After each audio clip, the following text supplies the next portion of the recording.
We're going to talk about some challenges of simple documents, things that you think would be pretty easy to index that maybe are a little bit more challenging. Kind of at the same time, I'm going to tell a little bit of a story about trying to get search going for the ref guide, the new ref guide. So my name is Cassandra Targett. Just a little bit about me. I'm a Lucid Solr committer, and I'm a member of the PMC. I'm also Director of Engineering at Lucidworks, and I manage a team of Solr committers. So a lot of the committers that work at Lucidworks, not all of them, are on a team that I manage. These are my two dogs from a trip this summer. I live in the Florida Panhandle, which I had a little bit of a joke that I was going to say, but then I think last week after the Hurricane Michael hit in the United States, a lot of people know where that is now. So. All right, so as an agenda, we're going to talk a little bit. We're going to start off just kind of looking at the ref guide as a kind of a content source, the structure of the raw documents, the raw content, and then the HTML format and a little bit how that's structured. Then we'll go through indexing, a couple of examples of indexing it with bin post, and then indexing the content with site search, which is a Lucidworks offering. So just as a brief kind of history, the first Solr ref guide was created by Lucidworks in about 2009.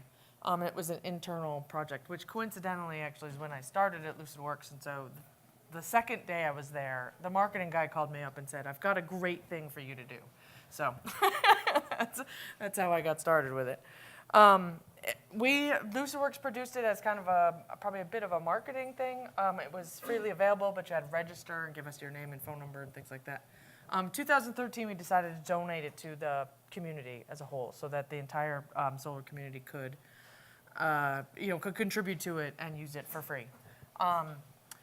That at that time actually was hosted in Apache Software Foundation Confluence system, which was also kind of known as a CWiki.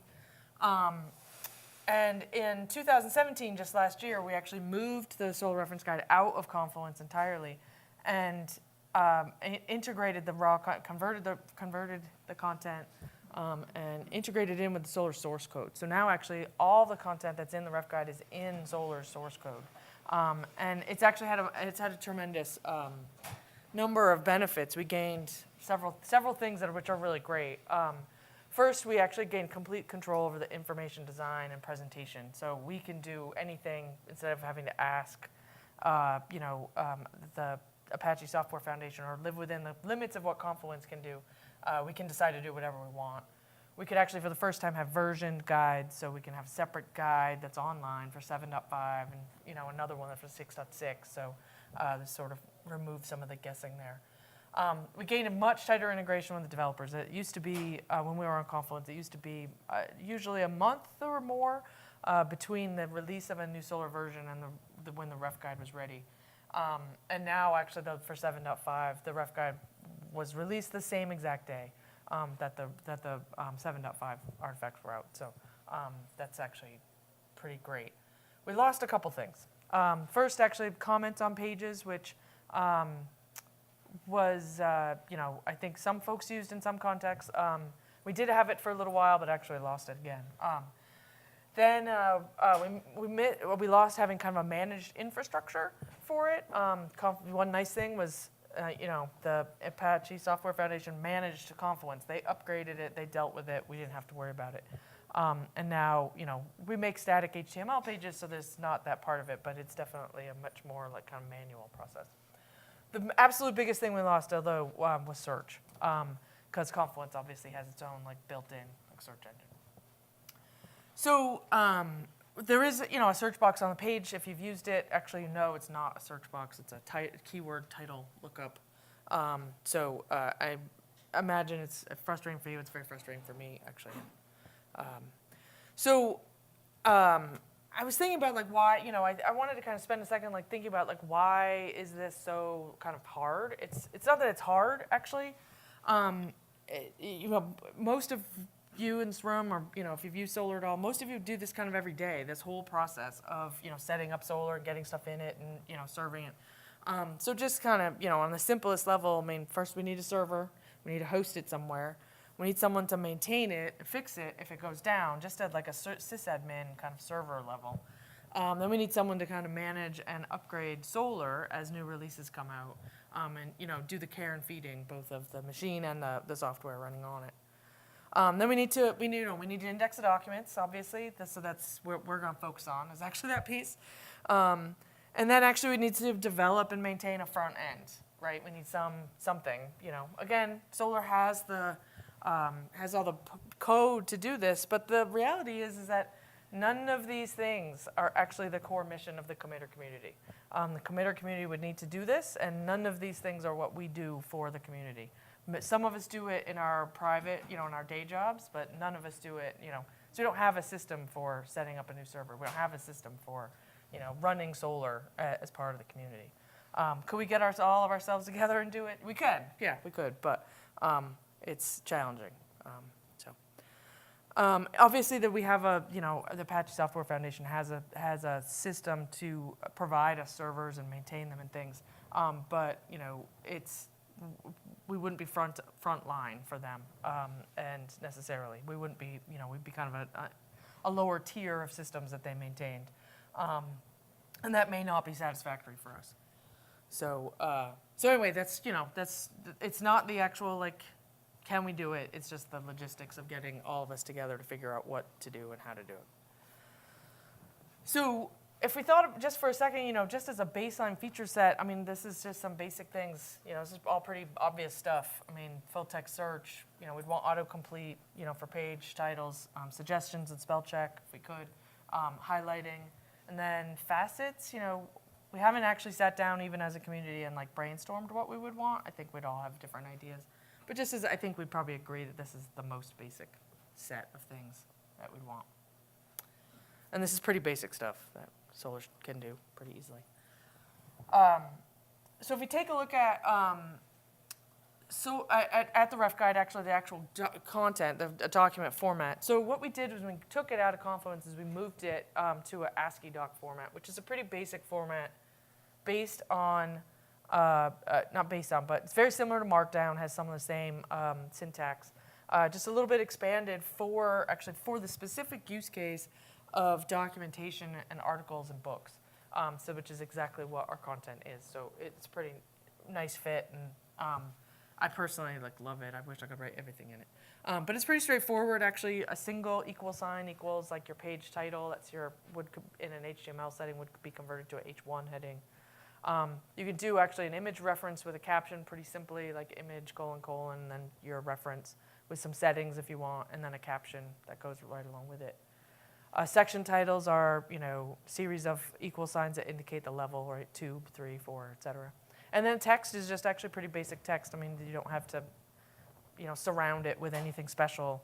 You add in whatever little formatting things like asterisks for bold and things like that. So it's pretty straightforward, actually. It's the nice thing about the raw content is that it doesn't include all of the header and footer cruft that you would put in a web page, and it doesn't, and it's not PDF, so it doesn't have all that baggage either. So that's actually pretty nice, and that's the first thing I thought when I was thinking of this was, well, maybe that's probably the best way to do it. There's some challenges with that approach. First of all, the document links are to other Asciidoc files, which you can actually see on this screenshot on the bottom. We actually, to make a link to another page, you reference the other raw content page. The conversion process actually substitutes the proper HTML references for that. So that's one thing we would need to account for, right? I think. There's no URL for access in a search result list, right? We don't know where the site's going to live. We'd have to figure something out in order to populate that as a field. There's HTML metadata that's missing. That's missing out of this that maybe would be interesting, such as I don't know what, but character set or language or things like that might be things that we would want to have that's missing. Again, we could populate that manually, but it's just on kind of a list of things that's adding now to the And there's no established means for actually indexing these. So we would need to finally, figure something out. I actually had this, I got a little frustrated in parts of this talk, which we'll talk about. And I said, maybe I should just try to convert all this to JSON, like get it in that way. But I still didn't solve the other problems there. As I thought through it, I thought maybe we should actually just try to use the HTML format. Lots of systems know how to do it, like know how to use it. The URLs are there. The inter-document links would be correct if we wanted to extract those in some way for whatever reason. Challenge, obviously, is it includes all that nav stuff, headers and footers. And HTML can be pretty unstructured, so there can be some challenges there. This is a different page than the one I showed before, but this actually kind of shows the stuff that kind of gets added by our build process. So our build process uses Jekyll. So we have a Jekyll template that adds in the header, adds in this entire side navigation. It also, the header adds in a JavaScript to create a table of contents on page based on the section headings, which that's added in. So that's also nav that we don't necessarily need because all of the headings are actually on the page. So this middle section is actually the content that we would want. So let's, I decided basically to try with the HTML, just give that a try. So the first thing I tried was to use bin post. If you're not familiar with it, it's a simple command line tool for posting content. Can take XML, JSON, CSV, PDF, Word. Includes a basic crawler, which seems kind of wonky. It doesn't your HTML needs to be really raw, really bare bones, I think, to like it. I didn't get a chance to investigate why that happens. It could just be a minor problem. It determines the update handler used based on the file type. So JSON, CSV might use update JSON, update CSV, PDF, HTML. We use update extract. And bin post is really kind of just delegates to post.jar, which I think in itself delegates to the post tool, a simple post tool, Java. So here's kind of an example of running it. So I made a simple collection, just a collection post.html, post-html. I did a local build of the ref guide and put that on my server. This did not solve the problem of knowing the final URLs for access, but I was just doing a test. But I put those on a server in a directory I created called an example ref guide HTML. And I just kind of kicked it off. I didn't add any other parameters or anything. Just wanted to see what would happen by default. So a couple, just in the bold here, kind of tells me what it's doing. It's posting the files to a base URL. And then it goes through and lists the files. And I skipped all the ones. There's 250 of them, so you didn't need to see all those. And it says, I'm going to post this file to base /extract. So that's how I knew it was using, which update request handler is using, which is update extract. So this is also known as a Solr cell. So this is the extracting request handler. It uses configuration in Solr config.xml if you don't define it with some runtime properties, so you can edit the main configuration or just override those settings at runtime. Solr cell uses Apache Tika for content extraction and parsing, and that streams documents to Solr. I had a slide that I took out in here that I took out this morning. I just want to kind of give a caveat about using the extracting request handler in Solr. Is that the Tika process that runs uses the same JVM as every other part of your Solr processes. So if you have a massive amount of PDFs that you try to stream in, you'll hit some performance problems. The best practice, if you have a large data set, is to really just use Tika separately and send it to, have Tika do it in a separate JVM process. So just want to make sure to add that caveat. So after I did that, this is what I got as a document. So again, in bold here is stuff that it got from, some stuff that's, a few things that kind of popped out at me when I was looking at this is I've got a title. The viewport, I think, came from the HTML page. There's a keywords field, actually, and that's actually because the HTML that we make by default has actually a keyword, a meta tag for keywords, but we don't add any keywords to the ref guide document, so that actually comes out in every HTML page as empty. So it got added as, or not empty, a space, I think. So that's what got added. So a lot of this isn't great. Actually, I mean, how am I going to search this? There's not much in here. There's no body. Like, where did that go? So what am I going to highlight? Things like that. So I took a look at the definition. The default definition is that this, in bold here, this fmap.content equals underscore text underscore. That field is not stored, so I'm not going to be able to get that back. So I actually need to kind of, just from the start, need to think about, like, okay, what do I want the fields to do? So one thing that I did was I created a body field and made sure it was stored, so I made that manually. And then I changed this field mapping, this fmap, to go to the body field instead. So you can see that up there. I just overrode those params. I didn't change Solr config. I just overrode those here to say fmap content, which is a Tika field, so that anything that comes out in your content field, map that to, put that in the body field in Solr.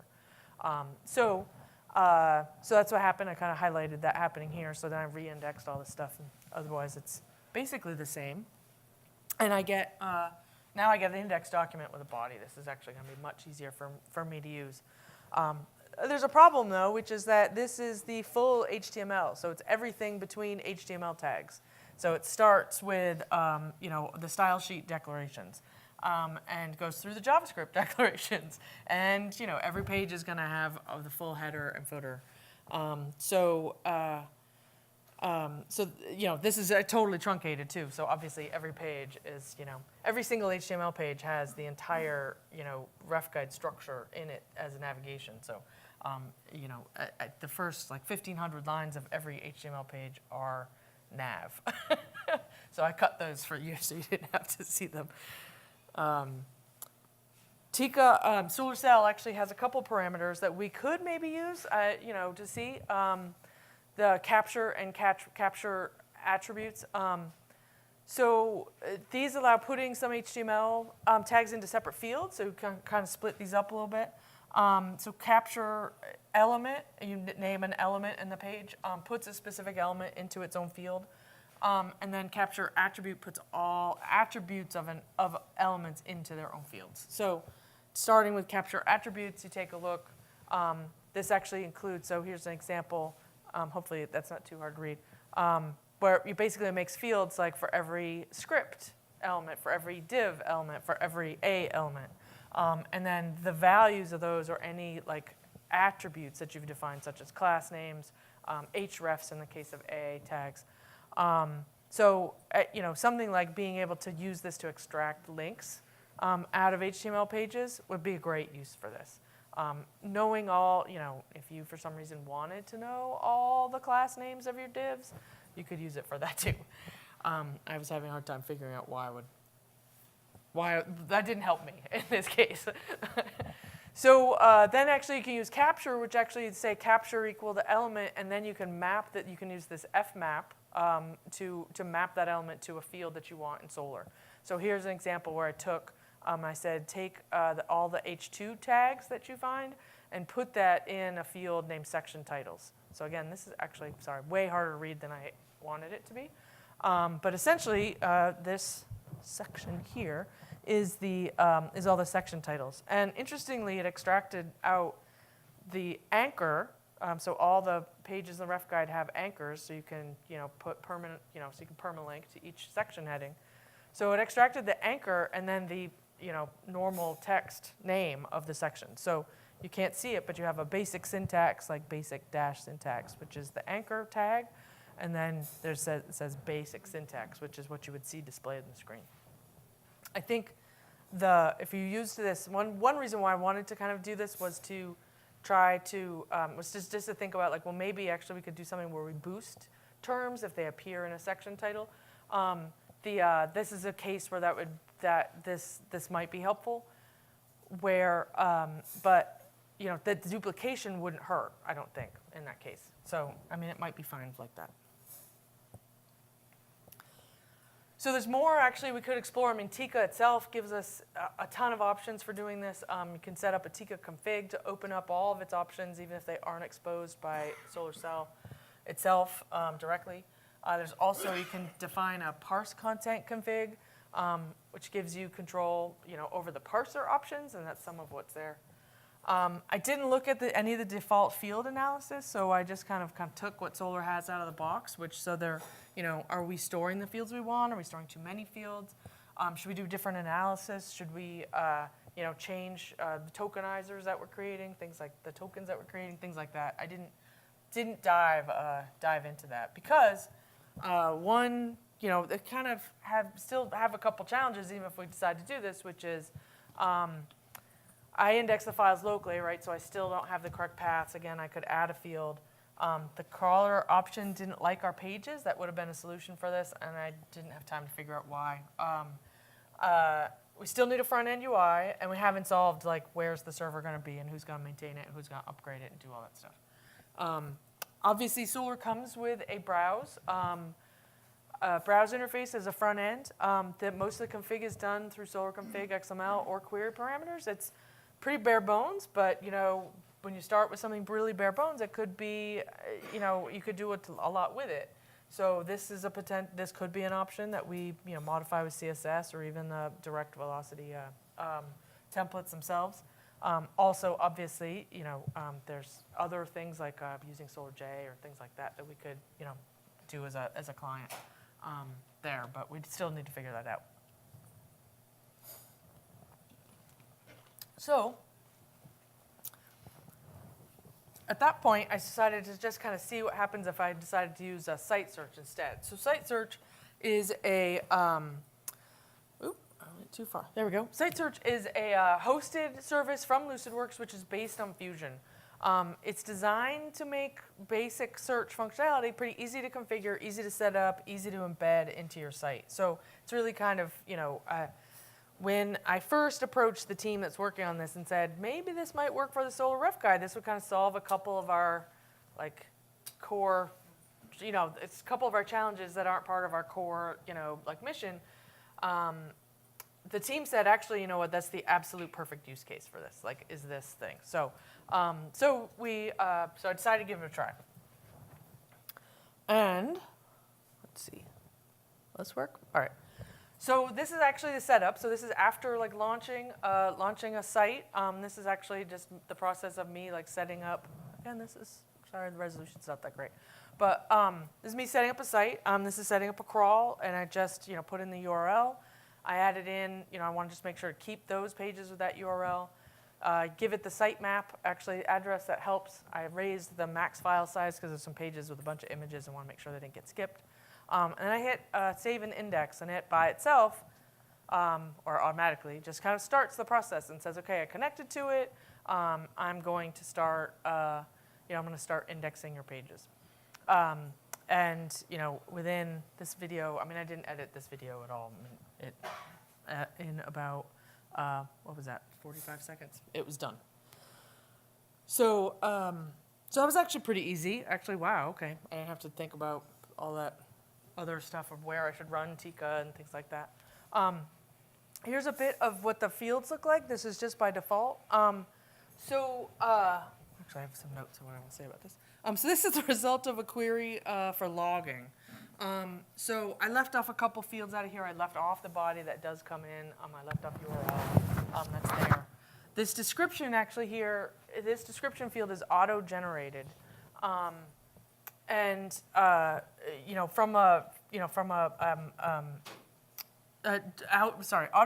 as the Fusion indexing pipeline is analyzing the content. So as I said, site search is built on Fusion. So behind the scenes, kind of obscured from our view, is an entire Fusion installation and Fusion pipeline running. And the pipeline has been optimized for this use case. That's the intent, at least. So anyway, this description field is kind of auto-generated, and there is a information model within site search that actually uses this description field a lot. So it uses it as the main display field It also uses it as the as the field that highlighting is configured for, et cetera. So getting this description field right is actually pretty key. The name field actually shows the highlighting happening. So there's you can see maybe you can hopefully see an M, bracket M/M around the word logging, because that would show up as highlighted.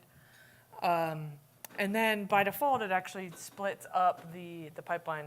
By default, splits up the path into its various kind of parts. So it's kind of the third layer of the path ends up in a field called path 3, which in some does not work very well for our content because of the way we have it set up. But in some contexts, if you have your pages set up somewhat hierarchically, that path information could be really good for faceting.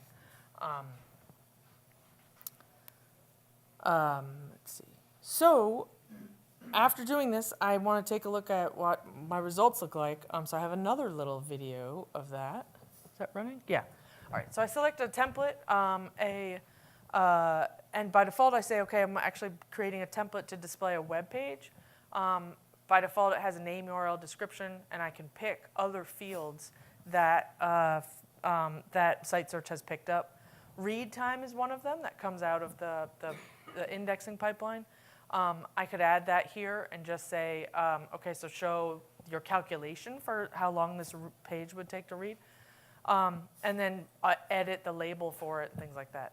Read time by itself for the ref guide, for the way people would use it, is probably not that useful, but I just wanted to demonstrate that you kind of add, the process of modifying the template. And then once I close the template, my pages are updated there. So at this point, I actually have, obviously I'm not going to have people come to the dashboard where we're managing the data sources to do their queries. So at this point, I need to figure out, okay, what am I going to do now? One of the goals is to make it easy to embed into my site. So on all the pages, or on all the sections, you see this little green over here. You see this little green thing.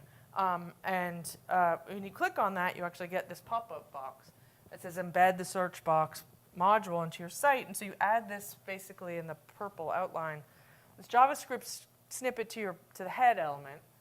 And then you have to, so that's one change I'd make. And then the second change I'd make was I had to add a search.html file that would contain the search results.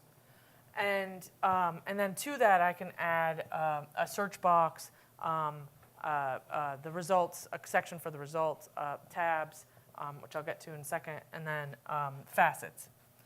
So here actually is what it looks like. So I did that. I have that in a branch, and I generated it. So here's actually a query for Chinese. That search box is automatically doing a type ahead auto complete for me, and giving me a suggestion. Did I actually mean cheese? Which I'm not sure where that comes from. But here's the search box that I made. Now the facets actually in this example had not yet created any facets, so those would appear like here.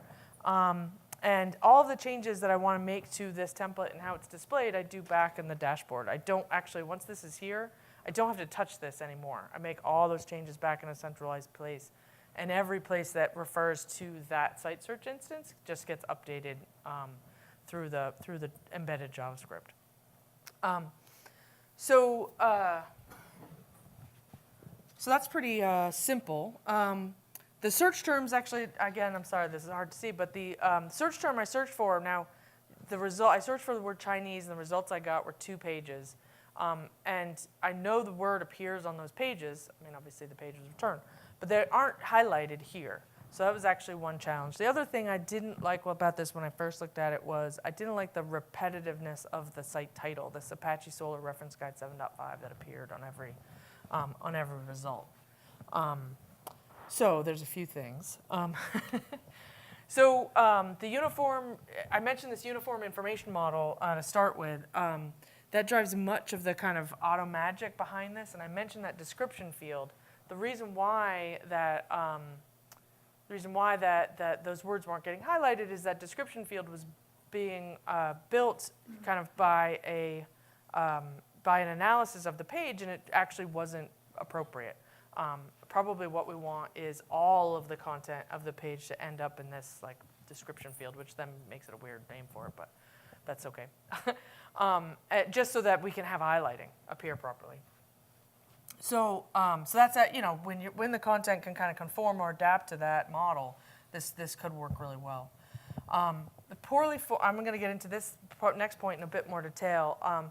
Sort of poorly formed HTML can present problems for machines. So as I said, the pipeline is doing some extraction and analysis of the HTML here. You know, we probably need to help it maybe, tell it which elements hold the actual content, which elements are the nav elements. I mentioned the description field, and then there was a fallback actually to use when it couldn't figure out the description field to include the entire body. Again, the same problem I had with Tika, and it brought in all that cruft again. So when I was working with the team about this a little bit, they suggested to me like the HTML structure maybe could help us figure out what's going on with the page. So I took a look at the HTML for that we have today. This is actually the kind of basic outline of a page in the rough guide today, and it says essentially a big list of nested divs. And while we might actually see a div class post title main and know that that is a title, it is harder for machines to actually make that guess. There's nothing wrong with this except for if you look at like Firefox and Safari have a reader view. I think on phones and iPads, use it as well. When they actually have a hard time with the structure. So I actually took a look that team actually said, take a look at your pages in reader view and tell me what you find. And so I looked at this, and actually if you go right now to the Solr 7.5 language analysis page and hit like reader view, and if you're using a browser that supports it, this is the first sentence you will see. These factories are each designed, da-da-da. Now I know, because I know this content pretty well, I know this page does not start with that sentence. So why is it the top sentence here? So I actually looked, like, where is this coming from? And this actually, if you know that page at all, there's a section of factories that you would use in language analysis, and then we talk about analysis options for specific languages. So essentially, reader view starts after half the page and just starts basically with the languages. So in this view, content is missing, and I was actually appalled. I was like, no. So this is kind of a problem. So what I did was I actually, this is another branch that I have. I should remember how to bring all these branches together. So I actually went through and I learned about like why does it do this? Well, I could actually simplify the structure of the HTML and implement like semantic elements instead, so I could clearly identify this section of the page is navigation. This section of the page is article. This is the header. This is the header, and these are other sections. So after I did this, I got much better. The page started at the top. I actually got some nice. The headings kind of worked a little bit. The read time actually was more appropriate. So actually, you can't read that, but it was 35 minutes before, and now it's 68. So I know it found half the content because it's twice as long. So anyway, to do the better tags help here, yes, actually for site search it does. We can define elements to extract, so I can say now to site search and basically to the Fusion pipeline, when you see article header, map that to article title. When you see article section, map that to article body. And then I can map those fields to the information model that site search expects, and still have fields available.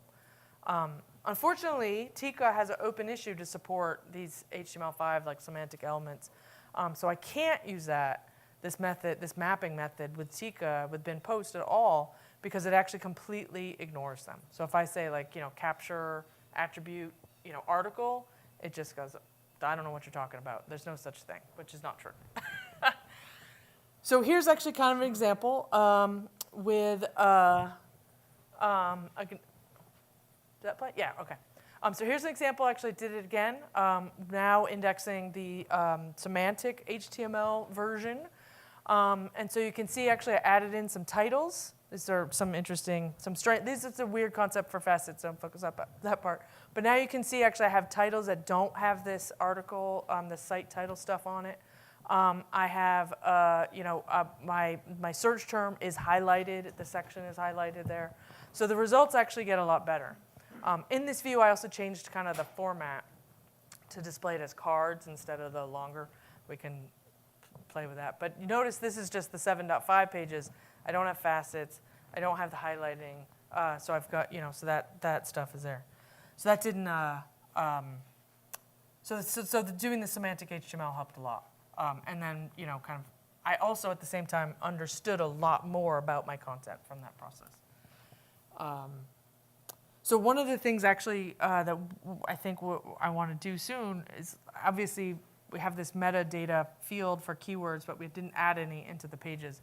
That's actually something I've been wanting to do for a while, but this process makes it much more important to do it because we can use those keywords for facets, and that would actually be pretty helpful.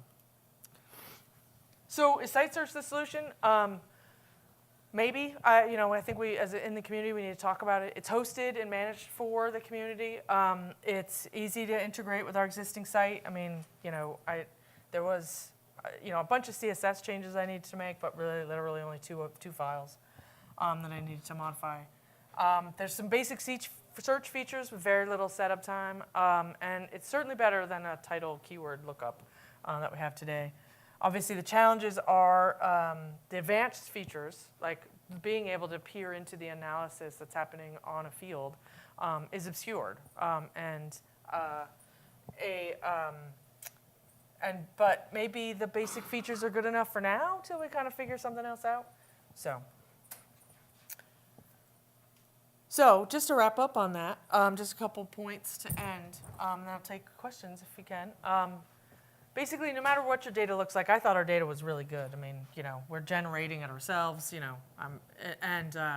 probably face challenges. So no tools have perfected this, not even for something as simple as HTML. If you have the ability to learn the structure of your content, that's going to help you make decisions. The other is that, the problem kind of isn't always the tool you're trying to use. Sometimes, I'm in a very fortunate position of being able to, for the community, completely rewrite our HTML structure for our pages. Not everybody has that luxury at all. But if you have an ability to impact it at all, that might be, that might be the approach in order to help the tool help you. And then, again, site search could be a solution for search, and kind of remains to be seen. It would certainly be the fastest one since I have it all done. So. Anyway, does anyone have any questions?